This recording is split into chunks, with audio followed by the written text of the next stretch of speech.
আপনি চিন্তা করতে পারেন যে ঘরে খাবার শুধু একজনের, কিন্তু নিজেরা না খেয়ে পুরো খাবারটা মেহমানকে দিয়ে দিলেন। আর এই কাজের প্রশংসা আসমানে হয়েছে।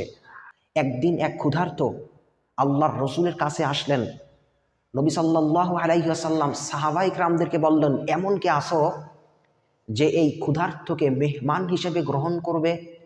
আবু আনসারী রাদিয়াল্লাহু তাআলা আনহু তাকে বাসায় নিয়ে গেলেন, কিন্তু বাসায় গিয়ে দেখলেন ঘরে খাবার খুবই সামান্য, শুধু বাচ্চাদের জন্য।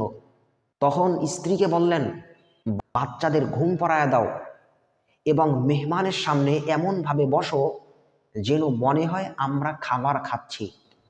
আসলে তারা খাবার না খেয়ে পুরো খাবারটা মেহমানকে দিয়ে দিলেন।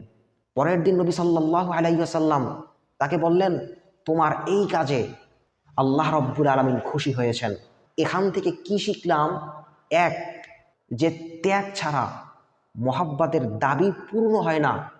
দুই, গোপন ইবাদত আল্লাহর কাছে খুবই দামি।